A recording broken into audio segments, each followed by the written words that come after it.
Good afternoon. Phil Lindemann with your Krystal 93 News from Vail Summit Orthopedics and Neurosurgery. The local real estate market is lagging far behind last year's record pace, but sales in Summit, Park, and Grand remain historically high.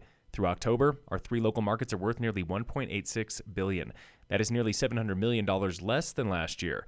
But you have to keep perspective. Before 2020, the market had never broke $2 billion. At this pace, the market will again break the $2 billion mark for a third consecutive year.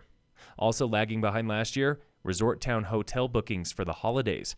Lodging data from Destimetric shows bookings for December are down nearly 21%.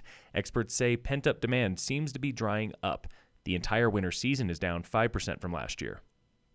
Housing and inflation are top priorities for newly elected state lawmakers. But Summit Representative Julie McCluskie will not be letting kids slip through the cracks also. Public education is a policy issue of the heart for me. She points to COVID recovery. Schedules might be back to normal, but many students are not. We have good work to be doing to make sure kids who have lost ground on their learning, who have fallen behind in academic achievement, that this state does more to make sure those kids get back on track. Statewide, standardized test scores peaked most recently in 2019. They have fallen 2 to 3 points since then. In Summit, scores have plummeted, down 8 points for English, nearly 5 points for math for all grades.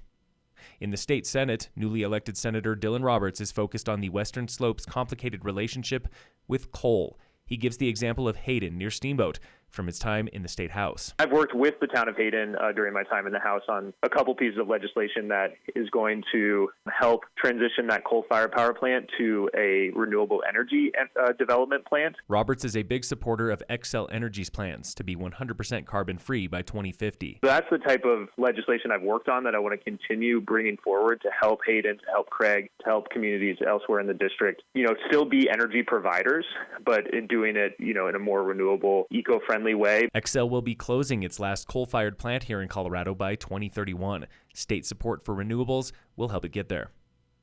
Tonight at Beaver Run in Breck is the annual Summit Foundation Philanthropy Awards. Mike and Anna Dudek of Breckenridge Grand Vacations are winning the Dr. Oliver Stonington Award for Outstanding Philanthropists. James Smith, principal at Snowy Peaks, is Outstanding Educator. Krystal Media is humbled to be winning Outstanding Business. In sports, the Avalanche play the Hurricanes today at 5.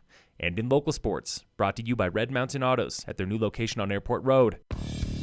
Today on the Warmup. I broke into the top 15 in the world last year. I'm building up to podiums hopefully this year. That was River Radamus, a Colorado native and one of the most promising young ski racers on the U.S. team. There's a lot of variables, but I'm trying to control everything I can control and be able to compete with the best on a daily basis this season. River grew up skiing and training at Vail, where his dad, Aldo, was longtime director at Ski and Snowboard Club Vail.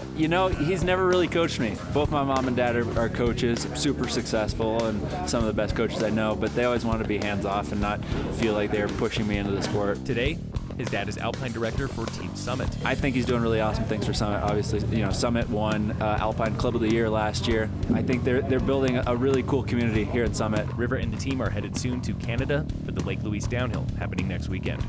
This has been the Warm-Up, brought to you by iFurnish in Frisco and Kremling.